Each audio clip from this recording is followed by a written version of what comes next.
Yeah, so like I was saying, Ruz is probably in and out of a breakdown. I don't got that Maple Leaf money, that Maple Leaf playing top four players $40 million money to be running this Zoom unadulterated. No, But they're paying three top players and a fourth liner that much money. oof, wow, that was tumble. You know what? I'm gonna start with that. We've said it Mitch a lot. Marner, Yeah, okay, hold on. I know, just let me get this out and you go off on it. We've said it a lot. Do you actually get rid of him this summer? Actually, because do you get fair value out of the guy? Then this isn't hyperbole. Like I'm asking this because realistically speaking, like there's easy excuses again for this year. There's a lot of easy excuses yet again, right? A pandemic, this fucking that, 17 other ways we didn't really have home ice, all that fucking crap, right? Realistically, the core four guys are going to stay. Yeah. Riley, Brody, Muzzin, Sandine are going to be on the blue line next year. You're going to have Campbell and Net still, and you'll have, well, that's not the problem. But yeah, you're not trading Marner right now when, as you said, the value is probably as low as it's ever been, especially at the $11 million cap hit. It is. When you play for the playoffs, and at the end of the day, if you're looking at his playoff numbers, it's a small sample, but it's the only sample you have with the playoffs. Which is a valid point for teams that are already in the playoffs. But there's a large number of teams just trying to make the playoffs. Yeah, but the thing is, when you're in the playoffs, you want to win. And Marner has shown right now he can't. And he had a great season. But can you drive a line?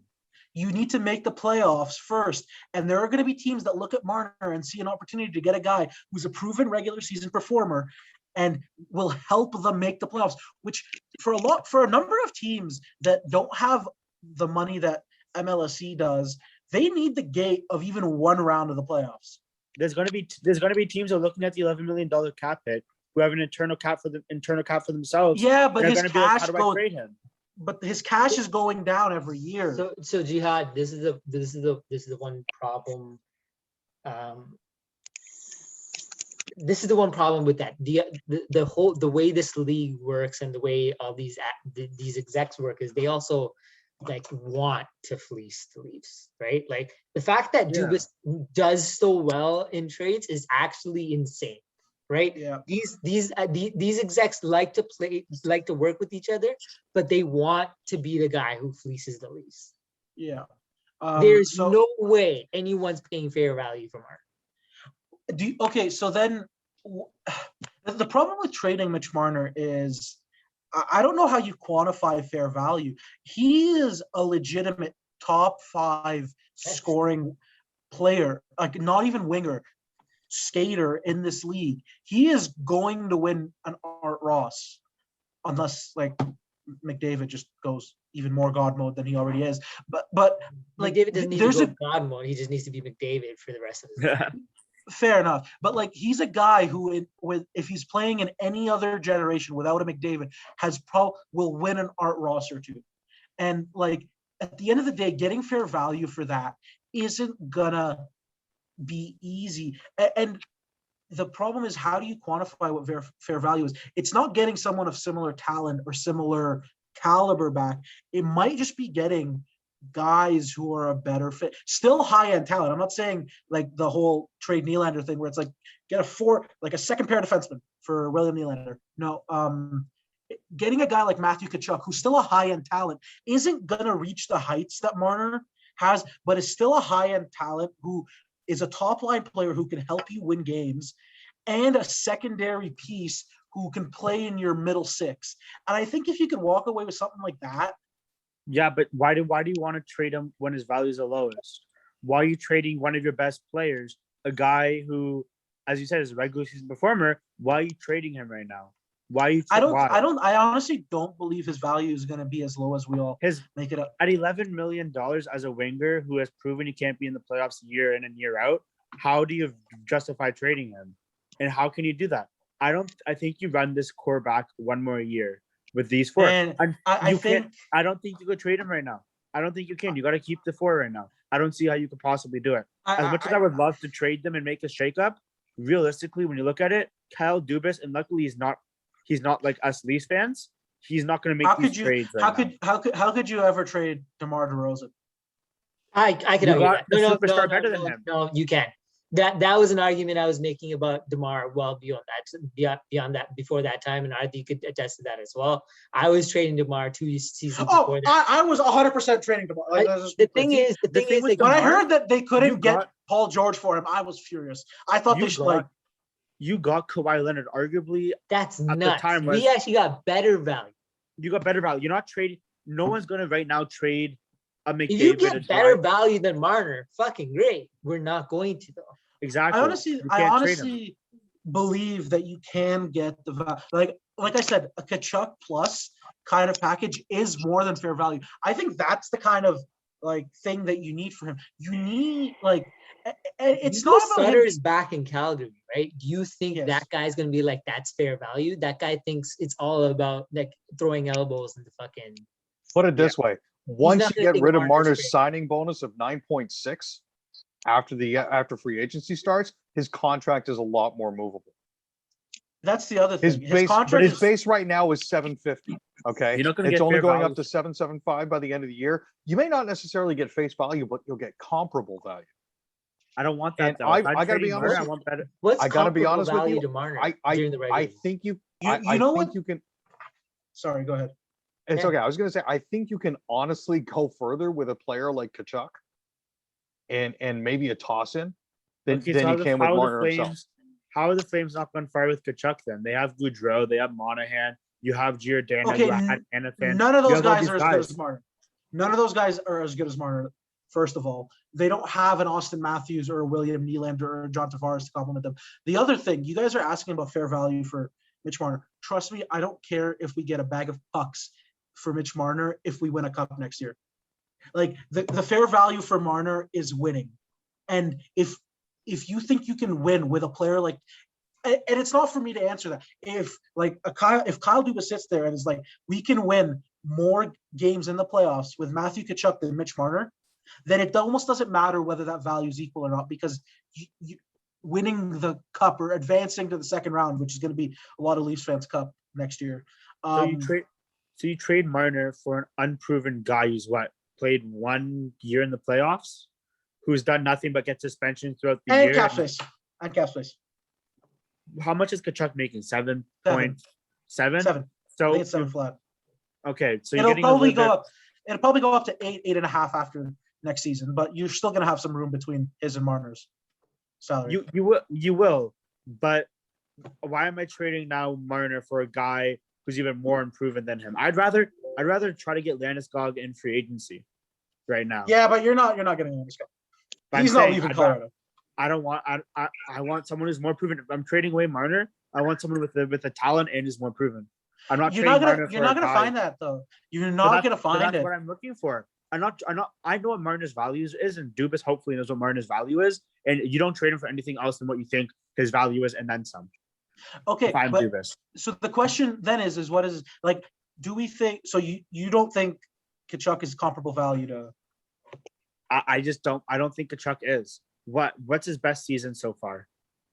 In terms of points, I don't know off the top of my head. I think his best was 60 to 70 points.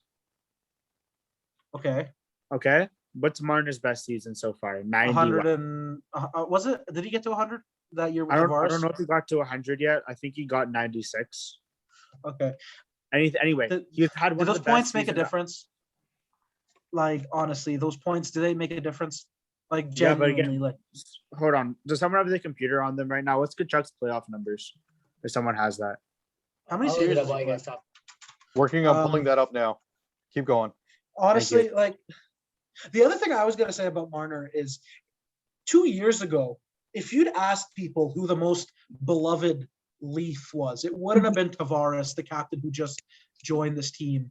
It wouldn't have been Matthews, who's the 15 games. Pardon me? 5 points in a -5 in 15 games. 15. That's not. That's still not better than Marner. Still better than Marner. That's still not good. 5 points. Why am I trading Marner for a guy with 5 points in 15 games in the playoffs? That's not a proven player. That's not a And guy who played in the 32 playoffs. minute, hold on, and 32 penalty minutes. Fuck yeah, let's go. um, you know what? Sometimes that's what you need. You need, honestly, it would have been nice for someone to take a fucking like fuck you A fight. penalty. You know? I wanted a fight. I wanted No, Timmins to come out not there a and fight. fight. I actually wanted someone to throw a dirty. Like it would have been nice If to see. you're gonna get away with it, or we're gonna get penalized for it, throw an elbow. Well, you saw what Yeah. these guys were doing. Who was it that wrestled Dermott to the ground earlier? And Someone jumped on him and dragged him to the ground, and I was Yeah. sitting there like, no penalty. Hyman, Are you fucking? Hyman's head got pulled. Like the Habs played dirty and were able to get away with it, and that helped them to win. The Leafs don't know how to play that dirty to get away with it. You look at the successful teams. You look at Boston. You look at. I don't mean, think that's a two-sided coin as well. That's also like that should be an indictment on this fucking league as well. Yeah, It should, There's it a should be, reason but this league- I right actually- now, until they change the league, you got to lean into the curve. Yeah, you got to lean into the skid. 100% agree You with got to that. lean into it. You see, Yeah. you see these successful teams, I the Bruins, the Islanders of the league, Yeah, but like the Ryan Reeves of the league. There could was do it as a- well. There was a thing, Dangle was talking about it on one of the podcasts, and he's like, the Habs followed the book until game 3. Game 1, they played their game. Game 2, they got penalized to shit for it. Then they complained afterwards and then didn't do the same shit and get away with it in game 3. They waited till game 5 to start doing the same dirty shit that they bitched about in games 2 and 3 that they got penalized for. And then we're starting to get away with it because of how much they bitched. But one thing they stopped doing is they stopped complaining after every call, every non-call, and they just said, you know what, we're going to get away with it. And the Leafs didn't do that. And they haven't done that. They didn't do it they against did complain Boston. after They didn't every do it non-call. against like No, I disagree with that. They did complain after every non-call, but they also stopped getting non-calls, and they knew they were getting away with a lot of shit. Why complain when you could be calling attention to shit that you're doing, right? yeah. But this is the league's problem now. Why are you halting your stars? You're stopping speed. You're stopping all this. Your superstars playing it. It's the same with McDavid. Why are you now stopping your guys getting like that? Taking the whole rulebook and throwing it out. Why is the playoff hockey so much different than regular season hockey? Why are they changing the whole rules from the season to the new season, pretty much? Yeah. The one thing I was gonna say about Marner is he's somehow gone in 2 seasons. It's actually pretty extraordinary, from the most beloved Leaf to the most hated. And I don't think there's a question who's the most hated Leaf is right now. And honestly, I honestly, if I was Marner, I would just chuck my phone into Lake Ontario on the way. I blame Paul. Yeah. On the way The thing is, out though, of the Paul SBA. brought a lot of that hate on him as well. Yes and no. I mean, Darren it's did easy too. to Because fuck Darren. like Did. it's easy to blame these guys for it, but like the hate is partially the contract, but it's also his performance. Like, not a single person. Did he just freeze? Yeah. He got so indignant he froze. Oh, I just figured that was my computer. No, because I thought I was like me too. I was like, fuck.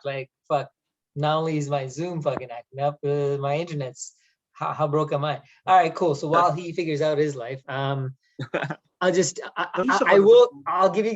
guys jump in. Oh, Jihad's back. Well, we missed most of that, but you know. Oh, If they're gonna trade Marner though, like, or can they? What about leaving him unprotected? They're just hoping Seattle takes him at this point. no, you're gonna get value for Marner. Yeah, you don't want to do that, but I'm just No, what I was Because you saying know is, he's gonna flurry you, right? oh, Yeah. 100%. The one thing I was gonna say, I was trying to say that I got cut off, was no one gives a shit about anything that happened in the past if Marner performs in this year's playoffs. Oh, yeah. Here's the thing, though. He's- Like, I disagree a little bit with what you said, Jihad, in terms of like the contract about it. Like, the contract, I think, played a lot into it. 2017, 2018, like, people were acting like Marner was the team, right? Like, people were acting like Yeah. Matthews was second fiddle. People were acting like everyone else was second fiddle. Marner was the guy. And then he once he went into that contract negotiations when the souring started, and then he put this the leaks about he should have been considered for the captain. He should be considered a leader. He should be this. All but of that. never shown up after. All of that is water under the bridge if he performs in this year's playoffs. Yeah, but that's the point though. But that's the point. But guess what? If it's water under the bridge, and he only lives up to that bullshit. But not only did he not live up to it, he didn't do shit. No, and he's like, honestly, part of the reason they like, I don't know how. One more thing before you answer that. If that hadn't happened and this playoff happened, do you think he'd be getting this vitriol? He'd be getting the part of the blame, definitely, because he is a star.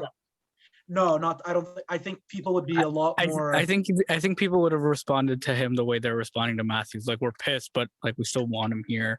Yeah, exactly. It's Matthews shit the bed, but he's our best player. He's a great and he's a generational talent. We won't get another of, and we need him on this team. I do think the response is more similar to Matthews than it is. I have one question though. Do you think if we get rid of Marner that affects Matthew resigning? I don't get if it bothers him. If it bothers him, that bothers him, but affects him resigning here when his contract is up. I don't think Matthews and Marner are actually that close. Attached. Yeah, I don't think they're that attached. They don't. Who is? Matthews and Willie seem more attached than Marner. Willie and Kapanen were the best. Matthews and McDavid are more attached. You know who's Matthews' best friend? Bieber. No joke. Bieber. Yeah.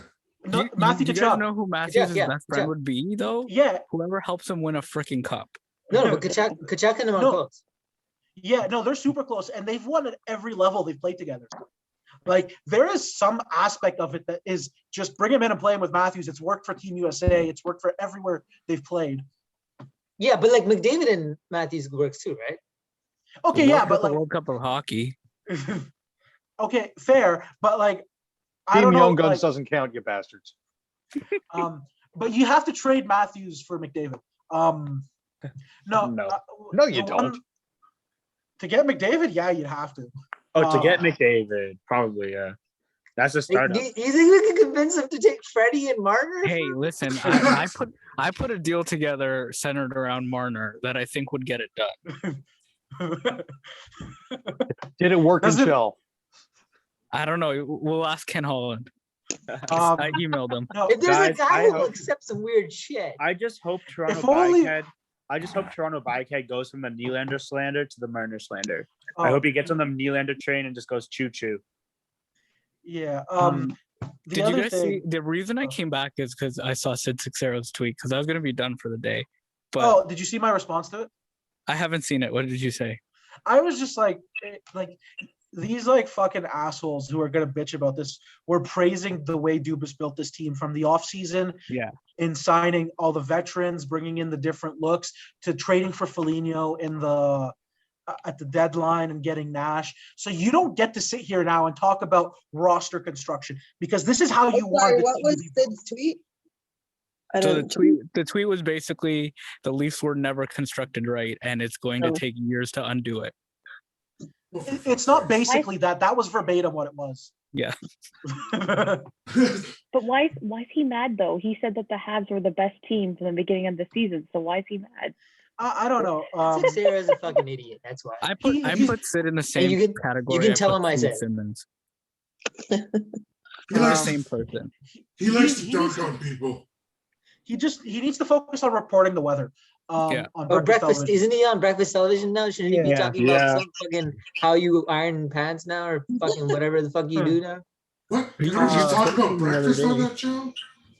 This has been a lie. He was doing a twerk class the other day, so he can go back to doing that at 7 a.m. Zach, stop it. I'm gonna kick you off. This is what's been getting posted off on Twitter. I am going to kick you off this shit right now.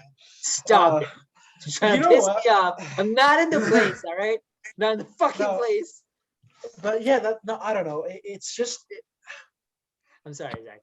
I don't know how you bring Marner back. I regardless of fair value, I don't know how you look at this playoff run and you bring back these four guys with no changes. I think this offseason is probably the most important for Dubas. That again, if this freaking organization doesn't try to get rid of him, and in which case, like you said, Jad, I'm done. But if this post off season, I think, is huge for him because he's committed to moving forward with these 4 before. But if he saw what just happened and doesn't make a change, and I think there's a very obvious change, like you can't after that postseason, you cannot get rid of Willie, you can't get rid of Austin. You're not getting rid of JT, and there's only one. There's an $11 million black hole, playoff black hole sitting on your roster. You've got to move them. My only consolation is it's the same guys who would fire him that would have fired Masai and all of those guys when the Raptors could continuously ran into LeBron and couldn't get past it. They gave him the rope to do what needed to be done to win a championship, and it worked out. I don't know what he'll do this offseason, but I think like something is broken with the core of this team. And listen, I'm as big of an analytics guy as you'll find. I love them. I think they're so useful. There's so much we could learn from them. But like at the end of the day, there's a mental aspect to this game that something about this team just isn't clicking together. I don't care what their numbers are. I don't care how many times they're supposed to win games or whatever. Something isn't clicking. And I'm not saying Marner is the reason for it, but Marner is the only bullet you have to change it, because Nylander no one should ever question Nylander's desire or will to win or any of that ever again, because I think he's shown that he has it in spades and he's willing to put it on the line in the playoffs. You can't trade Matthews. He's your best player. He's your generational talent. We're honestly blessed to have as many of these guys as we do, but he is a once in a generation kind of talent. And Tavares is the captain, and he's got to no move anyway. Here's something we haven't talked about. Sorry, I don't want to cut you off there, Jihad, but do we believe in the Shanna plan still? Yeah. I mean, what is the 100%. Shanna plan? It's get good players and build them and build around them. They've got good players. There's okay. Here's the thing. There's nothing wrong with the mindset or the thought process of the way they wanted to build. They took a chance on this team. It didn't work, right? The only thing though is exactly what Jihad said, is like the stats will take you so long. And I don't think it has anything to do with physicality, because a lot of people will chalk this up to throwing hits. It has nothing to do with throwing hits, right? There is a guy I'm going to bring up, and people will bring him up as a guy about throwing hits, but it has nothing to do with that. A person like when we were winning, well before you guys' time, maybe if you guys on this remember this, like a guy like Gary Roberts, you knew would walk into the room and fucking grab that team by the collar, right? And it wasn't about going and fighting someone or hitting someone. Gary would do it. Gary would hit people, but that wasn't why he got the team going. It was, you knew he could go into the room and grab the team by the fucking collar and be like, we're fucking doing this. There were guys like Shane Corson who weren't great regular season guys who would show up in the playoffs and shut down Yashin, right? Heck, Matt's carried the team too, man. Matt's carried the team. Okay, listen, Matt's is the biggest reason I love hockey. Matt's got the biggest. He played with people like Renberg and Hoagland and still put up a Hall of Fame. Jason Blake. He should never be spoken ill of ever. Like if he played in this fucking league right now, he'd blast these people. But like that's a different conversation. But like these were guys who showed up when it needed to be done, and just it wasn't looking around to be like, yo, get me the puck. I think we wanted Simmons to be that guy. But the thing is, right? Simmons was And never he's going not to be that skillful. guy, though. He's a fourth liner. I'm talking about guys. And so, who and I play on think the that was first a two mistake. lines. I agree, and I think that's why that was a mistake. And I think when he was brought in, everybody thought he was going to be that guy, right? And then he was that guy for 2 games, but then he got hurt, and then he was never that guy again. But the entire team kind of relied on him to be that guy, and he wasn't. Like, he had one really good shift this entire series. Like, I still remember it because it was a great shift. But if he's only able to produce that one time in 7 games, then you can't rely on him for that kind of energy, right? You need that from somewhere else. I'm going to pose a question to you guys because my You phone's need at that from your 5%. middle six. Yeah, Sorry, Yes. yeah, Raza, you I need that agree. from your middle six. Yeah. I agree. Totally. I totally agree. And I think that's why, like, a line of like Hyman, and then that's why I think we need Hyman in our bottom six, if anything, right? Because this is what happens when we put Hyman in our top Yeah. six: is he's good for a while, and then he'll get exposed, and then This we're is like, not the first time this has happened with Hyman. no, it's not. Yeah. So I Yeah. think Hyman is like a really good candidate for that energy line kind of thing, but that's not where he was being utilized. So I've got a question for you guys. My phone's at 4%. Before I hop off, you can feel free to keep talking about it. Do we think that this team is suffering from, you know how like when really good young players come into the league, there's typically always like some vets or some savvy vets on a team that'll carry them through a round of the playoffs and give them experience on what it's like to win a series. And I feel like our entire core is having to figure that out together. And I think they're really, really worse off for it. So I'm wondering like what you guys think about that in and of itself. Like, do we think that, you know, this is what was going to happen because these guys have never won a series, and the guys that were kind of there, the best that were there, the Bozaks, the JVRs, Kadri, like those guys that were supposed to kind of show them how to win a series never did. And so now they're just, it's not an excuse by any means, because you guys know me, I'm the last one Well, to make an excuse for these guys, but I think that like, I think it's If anything, part they of the showed them how to problem. how to blow a playoff series in an embarrassing fashion. All right, we got 9 minutes. Like My we're phone's at not doing 2%, so I'm gonna get we- kicked out any second, but Alright, go ahead. We're not doing like 17 more of these videos. We can't come back and do a off-season video after we've like, you know, rubbed a few off. But here's the thing, guys. I'm gonna give you guys a minute I don't know if you bet that the way you bet. It Oh, I sounded do. like you. Oh, I definitely do. All of you guys get a minute. Just say whatever the fuck you need to say. Who wants to go first? Lindsay, start. You start, Lindsay. Someone else start. I have to think. Okay, Meathead, I feel like you have some thoughts. All right, so we got some free agents we got some guys that come up for free agency. We got Nash, Hyman, Simmons, Foligno, Galchenyuk, Spezza, Thornton, Bogosian, Hutton, Marincin, Anderson, and Riddick. Anderson is obviously not coming back. I don't Big want Save any. Dave has fizzled. Marincin, we can probably let him go. Hutton, potentially. Bogosian, I think we might like to keep him back, but we need the toughness on the back end. Thornton, Spezza, Galchenyuk, all a little bit long in the tooth. Galchenyuk, we managed to rehabilitate successfully through the Marlies. I don't know if we need another run through on that point, but he has performed well. He did have that brain fart that led to us losing in the overtime, and I'm okay with that. Foligno, we mainly picked up because he was injured for the cap space at the end of the season. Simmons didn't quite work out the way we had hoped. Hyman, I really want to have back. Nash, at the same time, we picked him up for LTIR concerns as well. So there are a few people that I'd like to resign here. I don't know how that's going to work out for the Leafs in the offseason. I do know that we have approximately $22 million coming off the cap in the next season, which is a bit of a relief. We're going to be dropping from 98.6 to 65.1. So there's a little room that we have to kick around for that. Where this Marner's team goes salary. from there, this summer is going to be interesting. And Marner's salary, if we can trade him, fingers crossed. But we'll see what actually happens. All right, Jetty, you're up. You got a minute. I think, yeah, like there are a lot of people are saying, I think we're in for some big changes. Or not a lot of changes, but I think we're in some significant changes with Marner probably going to head out. And I'm not really sure what like to even take from this, because everything was going fine. And then it was just like, Then it was. no, it's the stupid 18-wheeler idea again. It just goes off the rails. So I don't know what you do at this point, honestly.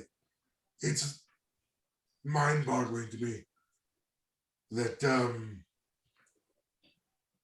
that they would just like collapse like this again. All right, Zach. It's- Go ahead. Travis Dermott's gonna look good in a Seattle Kraken jersey. Just drop the Addy, bro. I just want to talk. Travis Dermott's gonna look good in a Seattle Kraken jersey. I don't know what you do. I think you keep the core. Unfortunately, I think you got to keep the core. You add a couple of depth pieces. You look for some trades or somebody who's a veteran but still under 30 years old and had that playoff, know how to win experience. Those are hard to come by, and obviously those guys are, you want to keep them for as long as possible. But I don't know. Dubas has to find something. They built the team well this year. Unfortunately, they just didn't show up again. And same core, different depth pieces, same results. One thing I will say with we haven't talked about Ilya Mikheyev yet, or even Peter Engvall, but about Mikheyev, he just hasn't seemed himself since his wrist laceration last year when he got sliced. Don't know what that's about. He hasn't. I don't think he's really been able to score since then. He was such a promising depth piece. Unfortunately, it hasn't worked out too well. Maybe you look into moving him, even though he's a good PK guy. I don't know. You may be looking to seeing if he gets moved. Pierre Engvall, though, I think he's definitely shown he could play in a bottom six role. And Kerfoot, I think he's played himself into next year's lineup. All right, Lindsay, you're up. Well, I definitely think that, number one, I think Jack has shown enough to deserve to be given the chance for the starters role next year. Like Freddie, c'est la vie. Thank you for your service, but I think it's time to move on. Like, we could use his cap space, number one, and number two, just Jack clearly wasn't the problem, showed that he could handle all of the issues in stride. The question is who are you going to have him support? Do you want to go more of a 1A, 1B tandem, split the games more equally per se, and who's that guy going to be? So it's going to be interesting to see what they do in net in terms of backup, because I don't know if Big Save Dave is the guy. I don't know. You definitely don't want to go with Hutch. In terms of the core, like I really don't know. Like, you want to make sure you get fair value if you are going to even consider trading Marner. But at the end of the day, I agree more with Zach. I think Marner stays at least for one more year. Coaching, you got to get rid of Malhotra. Like, that just doesn't work. Our power play was garbage for most of the year, and with so much talent, it's really unbelievable. And I don't know. It's just, I think we all need some time away to cool off, and be interesting to see what happens in the off season. But yeah, I get to sleep at this hour, so that's nice. All right, Jihad, you're up. I think this is going to be a franchise-defining offseason. Regardless of what they do, it will kind of set the course for the rest of for Dubas's career and for all of those guys' career. He has a couple of options. He could rebuild the depth around the same four guys and run it back. He could move one of them. One thing that I was always one thing that I always felt was that Keefe should definitely get another chance to coach this team next year. I think he's still learning how to be an NHL head coach. But then I read this.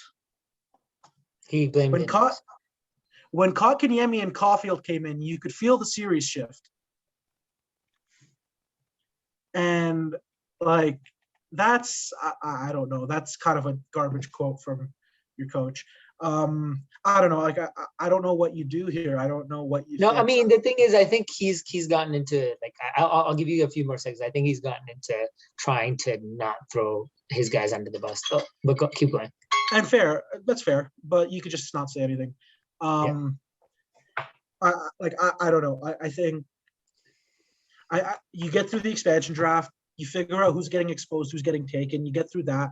You figure out how much cap space you have to work with and what you can do.